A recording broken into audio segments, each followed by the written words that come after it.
bienvenidos a un nuevo episodio de Cuéntamelo Afro.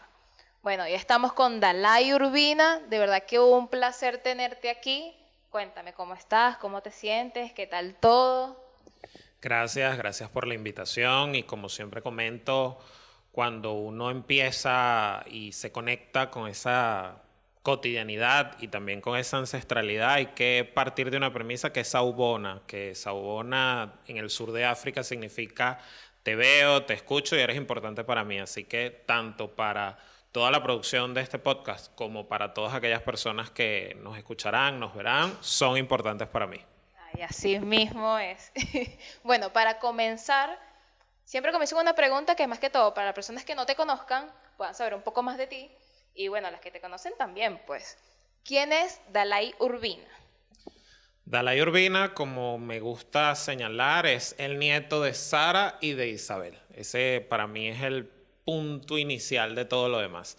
El nieto de Sara y de Isabel porque ellas son esas matriarcas que solo con el tiempo entendí que esto era muy afrocentrado y desde pequeño he tenido esa conexión con ellas. No quiere decir que no quiero al resto de mi familia, el resto no se va a sentir celoso o celosa, pero allí está parte de lo que me define, ¿no? Y a partir de allí, por supuesto, Dalai Urbina es una persona que, entendiendo que desde ese cariño, ese espíritu de sus abuelas, de reconocerse como es, fue construyendo un camino que, bueno, desde el punto de vista profesional lo llevó a ser abogado, lo llevó a ser internacionalista, lo llevó a ser sensei, lo llevó a ser profesor universitario.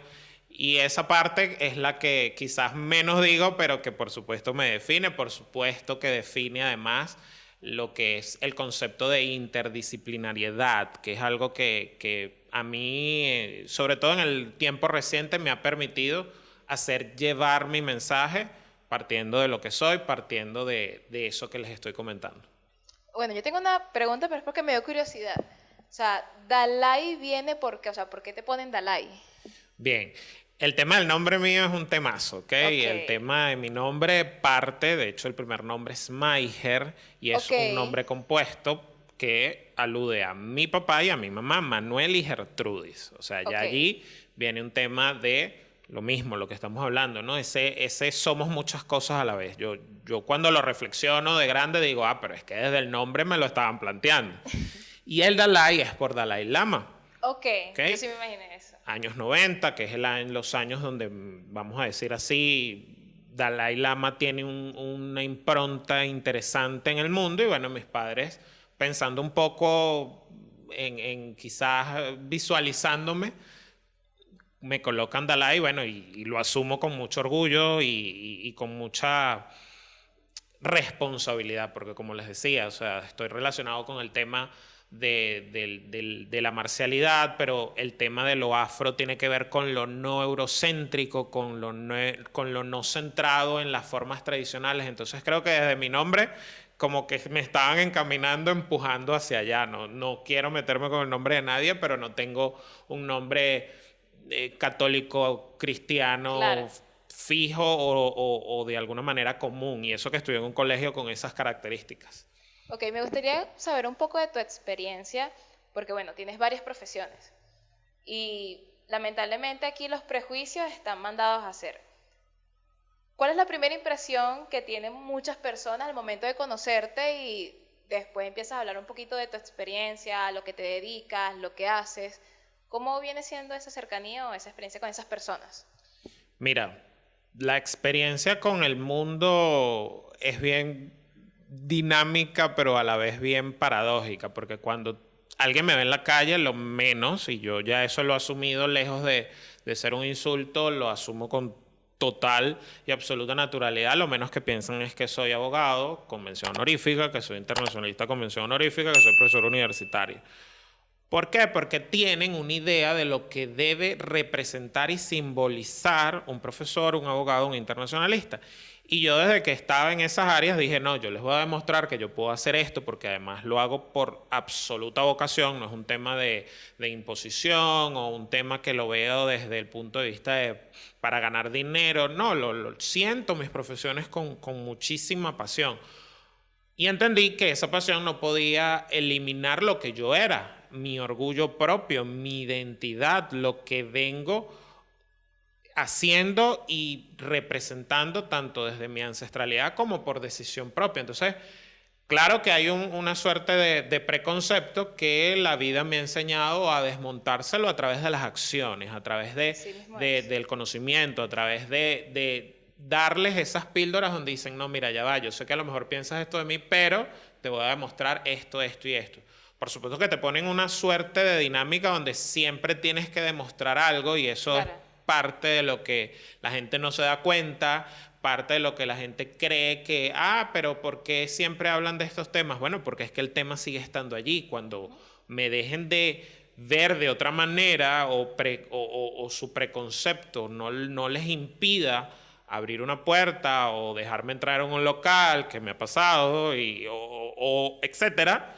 Cuando eso deje de pasar, dejaremos de hablar de esto, pero como no va a dejar de pasar, porque además eso ya lo tenemos los investigadores entendido, todos los procesos vinculados a la simbolización del diferente, a lo que significa la discriminación, nacen en nuestras mentes y lamentablemente se desarrolla allí, pasa de generación en generación y aunque nosotros hacemos un trabajo precisamente para desmontar eso, para quebrar estructuras, como siempre comento, siempre va a haber alguien, así como los abogados decimos, el delito es un mal necesario o más que un mal necesario, algo que está allí y que lo puedes matizar. Bueno, igual pasa con esos procesos donde no entiendes que la gente debe y tiene el derecho de sentirse orgulloso por lo que es. Entonces, eso está allí. Me ha pasado en absolutamente todos los ámbitos. Desde pequeño, el típico comentario venezolano, el negrito del grupo. Claro. Desde pequeño casi siempre fui el primer novio afro de mis novias. O sea, eso siempre me acompañó. Gracias a Dios tuve una familia y tuve amistades que lejos de que me hicieran reprimir eso, me hicieran, bueno, vamos a construir algo distinto a partir de eso, de lo que la gente se hace en su mente, pues. Claro, bueno, para los que no sepan, siempre Dalai anda con un flow bien afro, bien espectacular. Gracias. Y bien profesional. Lo que sí es que la gente no se da cuenta de que de igual manera se ve profesional, así sea que no sea convencional. Exacto. Pero en los espacios, por lo menos en cuanto te toca estar en un ministerio o en la universidad, ¿aceptan eso? O sea, ¿cómo es tu relación ahí en la parte profesional?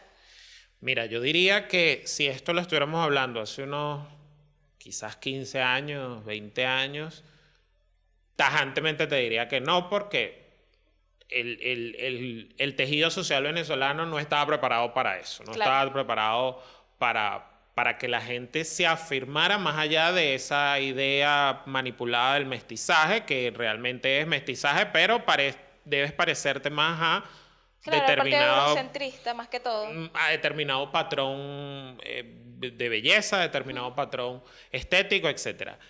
Ahora, creo haber tenido, y lo asumo así, quizás la palabra puede ser fuerte, pero bueno, el privilegio de haber hecho la prueba y a pesar de que me ha sucedido lo que he comentado y que puedo dar más detalles, porque claro que he tenido situaciones de discriminación, me he mantenido allí para demostrarlo. Yo tuve un jefe que probablemente ve esto, hoy por hoy es embajador, no puedo decir el nombre, claro. Y siempre decía, ya vienes tú con tus colores afocantes. Y yo le decía, es que yo no me pongo colores afocantes porque me guste llamar la atención. Mis colores tienen que ver porque me reconozco así. Amén de que soy daltónico y eso también genera siempre un tema, ¿no? Porque dicen, claro, es que no te sabes los colores. Sí me lo sé, lo que pasa es que no confundan una cosa con la otra. Claro. Y allí está eso, ¿no? Entonces, claro que me pasó. La primera vez que fui a un tribunal defendiendo a mis clientes y fui con mis trenzas, los alguaciles no sabían qué decirme porque técnicamente no me podían decir nada, pero era la primera vez que lo veían. Claro. La primera vez que, no sé si voy a decir que fui el primero, de hecho me lo preguntaron hace días, pero creo que si no el primero estuve dentro de los primeros. Yo me gradué en la Universidad Central de Venezuela con mis trenzas, porque las trenzas no es un asunto estético, es una reivindicación, es el tejido de una historia, como diría nuestra compañera Hugueto, es la reivindicación de lo que somos. Y eso también generaba, mira, pero ya va, es magna cum laude y tiene las trenzas, claro. o sea, entonces me atreví a desmontarles eso a través de la acción. Me atreví a desmontarle a mis estudiantes que me ven y, ¿está el profesor? Sí, soy. Y después cuando están adentro dicen, sí es. Independientemente Claro. de tu imagen inicial. Y eso no quita que igual pueda compartir con ellos, porque parte de lo que nosotros hablamos como afroepistemología tiene que ver también con eso, con que comprendes que no es una jerarquización predeterminada, no, vamos a pensar en colectivo, vamos a pensar también desde la óptica de, y siempre lo digo, hay un adagio Wolof que significa el hombre es cura del hombre o el ser humano es cura del ser humano. Entonces, si yo creo en esto, que es algo muy afrocentrado, muy afroepistemológico, formas de crear conocimiento, ¿por qué yo no voy a ser cercano con mis estudiantes, por ejemplo?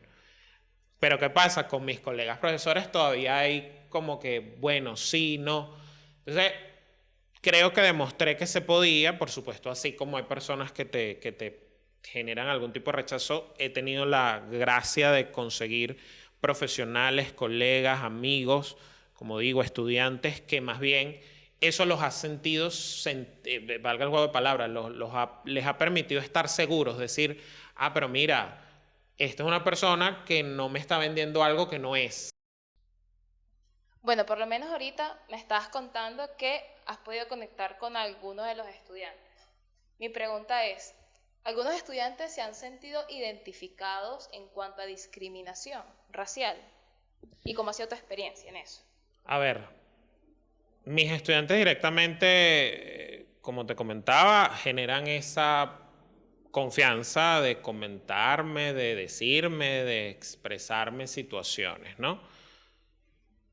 Creo que a partir de las situaciones que yo les he planteado, como que no me dejen entrar en un restaurante, como que no me dejen entrar en una discoteca, como que tenga que dar explicaciones que soy el ponente de un sitio y la gente creía que no. A partir de todo eso, ellos como que han empezado a reflexionar, porque bueno, también convengamos es que es una generación, así como yo comentaba, que tuve la dicha de empezar a cambiar cosas que de Claro, repente hace 15 años no, esta generación sigue manteniendo ciertos patrones sociales, pero también es una generación un poco más, vamos a decirlo así, libre. Entonces, creo que lo que ha pasado es el proceso contrario, que a partir de mis narraciones ellos han entendido que hay cosas que siguen estando mal detrás del lenguaje venezolano, detrás de, por ejemplo, el hecho de ellos poder usar su cabello con total naturalidad y que no tiene nada de poco profesional. Entonces, claro. sí me lo han comentado desde eso, desde lo micro. Todavía, por lo menos mis estudiantes, a nivel de mi actividad como abogado, sí he tenido otro tipo de narraciones donde gente me ha llegado con casos directos de discriminación. Mis estudiantes al principio han tenido ese nexo como para llevar a cabo su día a día. De repente no he tenido todavía un comentario fuerte, pero por el lado profesional sí me han llegado personas directamente con temas de no me dejan entrar en el trabajo me mandan a peinarme o a vestirme de determinada manera. Por ejemplo, tuve una persona que trabajaba en un hotel, entonces no puedes usar el cabello suelto porque es poco presentable. Me han llegado casos referidos por temas del colegio, cosa que yo viví, solo que yo con ese gen de abogado siempre le buscaba la vuelta al reglamento y le decía a los curas, ya va, aquí dice cabello tradicional. Mi cabello tradicional es distinto al cabello tradicional de Claro. mis amigos, que son mis amigos igual, hoy la mayoría no están en el país, pero que eran mis amigos portugueses, mis amigos españoles, muy marcado el tipo de cabello de esta ascendencia, y yo les decía, no, mi cabello es distinto. Y el coordinador siempre me decía como que, ok, no, les desmontaba el discurso y la narrativa. Pero de que está allí la situación permanente, está. Y a través de mi actividad profesional es donde creo que he podido profundizar más en esos casos que se van manteniendo en nuestro tejido venezolano. Bueno, yo sí tengo varias preguntas, más que todo porque sé que eres abogado, pues, como lo estabas comentando. Y hay una ley, si no me equivoco, que es contra la discriminación racial. En el caso de los colegios, ¿se ha llevado a cabo algo para que los profesores puedan manejarse bajo un régimen? Porque seguimos viendo discriminación en los colegios. En cuanto al niño que juro se tiene que cortar el cabello, pero el amiguito que tiene el cabello liso sí lo puede tener largo, o en el caso de las chicas que tienen el cabello afro, lo pueden tener pero recogido, pero las chicas con cabello lacio lo pueden tener largo y suelto. O sea, ¿se ha llevado algo a cabo en cuanto a eso? ¿O cómo uno hace para reportar ese tipo de discriminación? Ok, tenemos que partir del hecho de lo siguiente, ¿no? Nuestra ley de discriminación racial tiene una reforma muy reciente del 2021, donde yo tuve la oportunidad de ser asesor, y ya comento un poco más al respecto, y todas estas normativas en la región están inspiradas en lo que las Naciones Unidas denominó el Decenio Internacional de los Afrodescendientes. Cuando tú revisas las normativas de la región, y eso es importante que la gente lo sepa, salvo la disposición de Argentina, que es del 88, la primera ley antidiscriminatoria de la región, donde llega mi conocimiento, el resto son del 2000, del 2001 y de allí en adelante. Entonces, cuando la gente dice, ¿por qué hablan de esto? Eso fue ayer. Estamos hablando de una ley antidiscriminación en la región, una región que es intercultural, mestiza y todo lo que hemos crecido en la historia leyendo, Claro. pero las leyes están apenas de ayer. Y cuando incluso lo comparamos con Europa, ya en Europa, en los años 99-2000, ya estaban hablando de esto. Y son sociedades que se reconocen discriminatorias. Entonces, vean cómo pasa en la región por efecto dominó. Muy tarde van llegando las disposiciones. Y entonces nosotros, ¿qué tenemos? Todavía un desconocimiento generalizado, me permito afirmarlo así, de que tenemos una ley, que esa ley te sanciona la discriminación como delito, pero también te sanciona otros aspectos derivados de ello. Entonces, cuando tú estás ante esta situación, tienes que saber, por ejemplo, que tienes la posibilidad de asistir. Ese es uno de los elementos que se incorporó en la reforma, no solo a lo que nosotros tenemos y existe en la región, en todos los países, un instituto contra la discriminación, que lo que genera es políticas públicas, temas de sensibilización, y ahí también, lejos de, y ya saben que yo soy así, lejos de querer ser políticamente correcto, hay mucho por hacer al respecto con este tipo de institutos, pero más allá de eso, usted puede ir a la fiscalía. ¿Qué pasa? Y ahí es donde viene el tema de la formación.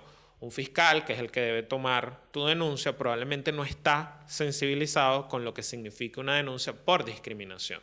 En la Defensoría, que existe también en varios lugares con diferentes nombres, me refiero en la región, probablemente tampoco estén sensibilizados. Entonces eso es lo que hace que la gente tienda a no denunciar. Hasta donde llega mi conocimiento, las denuncias han sido a través de redes sociales, que es lo poderoso de las redes sociales. Entonces, de repente no te sientes con la fortaleza de ir a la instancia que por ley está obligada, pero entonces lo denuncias por redes sociales y por efecto dominó también se cura la situación, o al menos si no se cura, se le da una suerte de respuesta. Ha pasado con el SAIME, o sea, una institución que está desfasada en cuanto a los criterios, Sí. y me hago responsable de lo que estoy diciendo. Entonces, ¿qué ha pasado eso? Hasta donde llega mi conocimiento. Sin embargo, repito, ¿se puede denunciar? Se puede denunciar. Incluso uno de los artículos que se incorpora también en la reforma, y que de verdad tuve el privilegio de estar allí, de fomentarlo, es que ya no eres solo tú como víctima quien puede denunciar, sino que si hay una organización, un colectivo, una forma de vida que dice, epa, nosotros tratamos el tema, nosotros podemos también, teniendo más músculo quizás que tú, que estás allí solo, víctima, para denunciar. Entonces eso es bien, bien interesante que lo tengamos presente. Bueno, la pregunta es, ¿sería cuestión de educar las instituciones primero para después educar a los colegios? Porque, bueno, uno puede ir a denunciar cualquier tipo de suceso que esté pasando, pero si no hay esa sensibilización por la parte de institución, no llegamos a nada, si no me equivoco.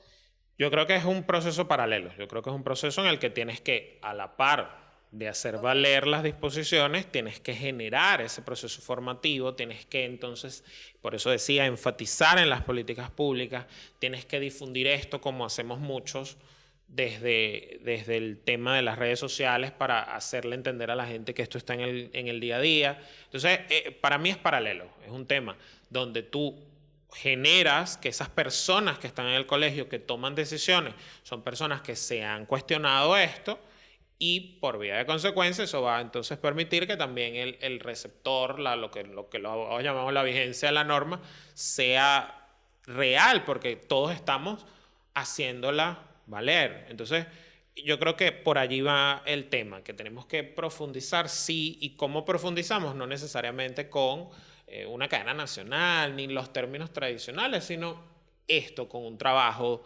de cotidianidad, con un trabajo a través de los testimonios, donde la gente entonces se siente identificada, con un trabajo, por supuesto, donde también comprendan que no es un tema de que me parezca o no, es un tema de dignidad, siempre lo digo, y allí convergemos todos los, vamos a decirlo así, las organizaciones o colectivos que pueden ser discriminados, porque no solo somos los afro. Eso todo, si lo empezamos a trabajar desde la discusión franca, que para mí siempre ha sido un tema que ha generado realmente el retraso o la dificultad. No había discusión franca. Siento que de un tiempo para acá estamos empezando de una manera mucho más acelerada a hablar de esto. Y ya para mí eso es demasiada ganancia, es propender a esa sociedad más justa, porque más allá de la ley, si la sociedad no está entendida de lo que significa respetar la identidad del otro, eso va a ser ley muerta, letra muerta. ¿Qué piensas de lo que le sucedió a la chica que denunció el caso, por lo menos en el caso del Saime, que no podía tomarse la foto de la cédula con las trenzas? O sea, justamente eso es lo que estabas conversando hace un rato, en el caso de la discriminación en cuanto a institución.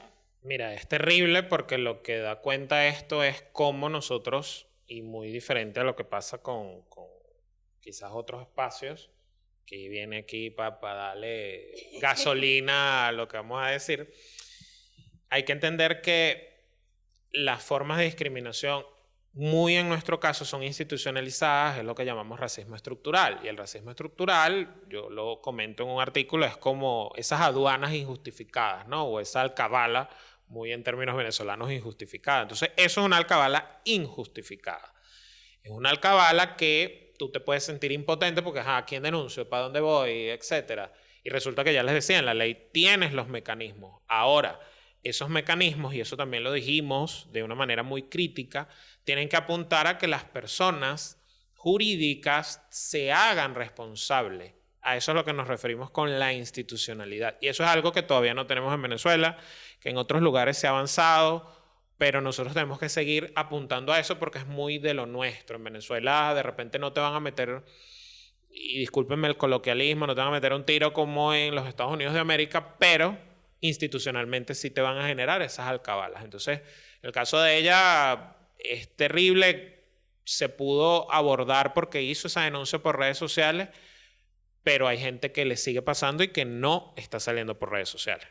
Bueno, si no me equivoco, es muy triste de cómo se ha normalizado la discriminación racial, porque por más que sea, tal vez no llegue a esos extremos, en el caso de Estados Unidos, pero se sigue visibilizando el tema de la violencia, ya sea por la parte lingüística, ya sea por la parte institucional, ya sea en la calle nada más por cómo te vistas o por tu color de piel, por cualquier cosa, pero hay una discriminación y se ha normalizado esa parte. Y es que nosotros somos una sociedad, y esto es también otro de mis comentarios políticamente, entre comillas, incorrectos, somos una sociedad discriminatoria, racista, jerárquica, y eso tiene razones coloniales. Cuando la gente quiere entender por qué somos así, porque siempre vemos al diferente, y el diferente también puede ser el extranjero, de una manera rara, es porque crecimos y desarrollamos esa estructura jerárquica que colonialmente además fue instaurada como un concepto o como una forma, y discúlpenme la intensidad, de biopolítica, de control.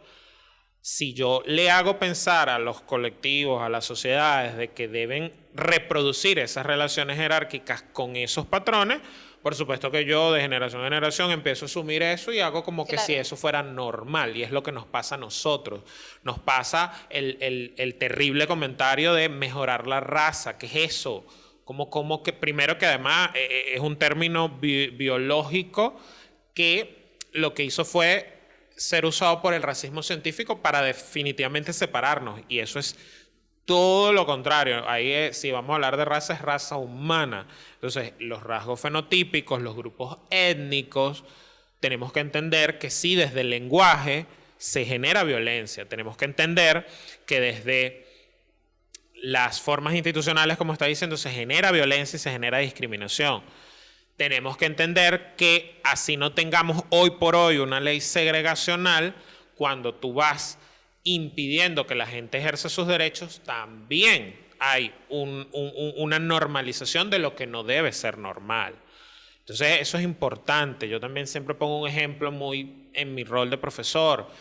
Nosotros, a diferencia de otros lugares de la región, podíamos comprar nuestra libertad. Mis bisabuelos compraron su libertad. ¿Pero comprabas la libertad y después podías acceder al sistema educativo? No. ¿Comprabas la libertad y después podías realmente casarte libre? No, salvo que fueras una mujer que había sido violada. Realmente no era una naturalización. Entonces, todas esas cosas, no es por hablar del pasado per se, nosotros las vamos heredando, las normalizamos. Sí, es verdad, nosotros somos muy variopintos, pero en eso tenemos que hacer siempre eco en que si lo asumimos del respeto, chévere, pero no lo podemos asumir desde la imposición de una identidad sobre otra. Bueno, si no me equivoco, por lo menos lo de normalizar la raza viene de hace 20 y pico, 30 y pico de años, cuando hubo un momento en Venezuela en donde dejaron entrar más que todo a gente europea, gente de otros países, para mejorar la raza de Venezuela, ya que bueno, había muchos negros, todo eso, y aparte de ese proceso político, si no me equivoco, en Venezuela era demasiado racista, en donde bueno, vamos a traer más que todo para aumentar la producción, aumentar el tema económico. Pero de igual manera había discriminación, pues. Sí, esa es un poquito más atrás. La ley del 36 es una ley abiertamente segregacional y la gente dice, Venezuela, segregación, oh, wow. Sí, en Venezuela, segregación, donde usted revisa lo que decía Adrián y lo que decían otros ideólogos inspirados en ese positivismo jurídico y además como concepto determinado de formación de las ciencias sociales. Y el preámbulo, y los invito a que revisen tanto el preámbulo como las disposiciones, decían, solo se privilegia la entrada de determinadas personas, porque el componente afroindígena es un componente que nos aleja de lo moderno, nos aleja de lo civilizado. Entonces, eso fue en el 36. Una de mis abuelas nació en el 30, o sea, sigue viva, y eso fue ayer, casi. Claro, prácticamente. Entonces, es interesante que Venezuela se dé cuenta, amigo, amiga, date cuenta que sí lo tenemos, que sí está ahí, de que esa normativa, por más que sea ley, norma, disposición, letra, influye en las relaciones sociales. Entonces, por eso es que yo, cuando entonces estoy creciendo, por ejemplo, en un lugar popular, que hay un componente afro mayoritario, y eso tiene que ver con lo que estoy hablando de las jerarquías sociales, cuando crezco en la costa, entonces, no, pero vete con el alemán que acaba de llegar, entonces tú dices, ya va, pero ¿y qué siglo de colonización es esta? Otra vez. Claro. Otra vez. O sea, eso es lo que institucionalizado, sin el látigo, sin el que no pueda ir a la iglesia, pero... O debo ir a la iglesia como tú digas que debo ir, pero ahora en el siglo XX y siglo XXI. O sea, miren que no estamos hablando de cualquier cosa. Bueno, ya para ir cerrando un poco esta conversación, de muchas que vienen, Amén. Me gustaría saber un poco de cómo las personas pueden incluirse en cuanto al activismo afrovenezolano. ¿Cómo comenzar? Un paso. Ok, yo creo que en el mundo globalizado, interconectado, como dicen por allí, fronteras porosas, donde realmente estamos en varios lugares a la vez y asumiendo y abordando varias cosas a la vez, el activismo no puede ser el activismo de mis padres, de nuestras generaciones anteriores, y eso incluso ha generado cierto choque en el país. El activismo tiene que ser desde lo que somos y hacemos, conectarnos con eso que somos y hacemos para entonces demostrar que en eso que somos y hacemos la categoría afrodescendiente es un significado y un significante. ¿A qué me quiero referir? Que entonces desde nuestras tribunas en el trabajo, desde nuestras tribunas, si tenemos redes sociales y lo hacemos por supuesto, eso también es hacer activismo. A mí me gusta desmontar un poco la idea de que tienes, a juro, que salir a marchar o salir de forma obligatoria a estar en un espacio de toma de decisiones central. No necesariamente. El activismo, y sobre todo a partir, repito, de todo el proceso globalizatorio en los últimos años, es más apuntado hacia ese sentido. Entonces, cuando somos cantantes hacemos activismo, cuando somos formadores hacemos activismo, cuando somos comunicadores hacemos activismo. Yo creo que si la gente entiende que no es algo distinto a lo que son, el asunto sale mucho más fluido y va a permitir que intercambiemos testimonios e intercambiemos experiencias. Es que también hasta en nuestro día a día, por lo menos un ejemplo, bueno, mi compañera de tesis no es afro, pero ella es una persona antirracista. Ella ha parado en muchas ocasiones a personas que me han salido con comentarios de ella, ¿por qué le dices así? ¿Por qué no te metes conmigo entonces? Y ajá, ¿qué tiene que ver? En el caso siempre se meten con mi cabello. De, ay, ¿por qué no te lo alisas? Se te ve más bonito. O, ay, cuidado, te cae un piojo, esto. Y ella como que, ajá, ¿qué tiene que ver? Yo tengo el mismo cabello que ella y yo soy más propensa a tener piojos. O sea, ¿qué concepto tiene? Es así, o sea, es una sensibilización desde nuestro más y absoluto sentido de el día a día.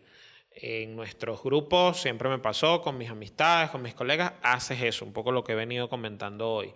Y eso también, y no quiero que se pierda la oportunidad de decirlo, nos obliga a formarnos, nos obliga a saber que hay cosas que desconocemos, que hay cosas que aprendimos de una manera que no era la más adecuada y que a partir de esa formación permanente podemos también entonces, y también lo hago como premisa para ese afroactivismo venezolano, comprender que el otro no es un adversario, que lo que cada quien hace, lo hace desde su esencia y que entonces podemos conversar, intercambiar, hacer esa palabra clave de este siglo, ese networking, y a partir del networking, sin envidia, sin temas de que es que yo voy a figurar, eso va a poder fluir de una manera mucho más sensata. Y eso también para la gente que está lejos quizás de las voces primarias de estos temas, entonces entiende, ok, no es una cacería de todos contra todos, sino, como dije, hacer valer ese adagio Wolof.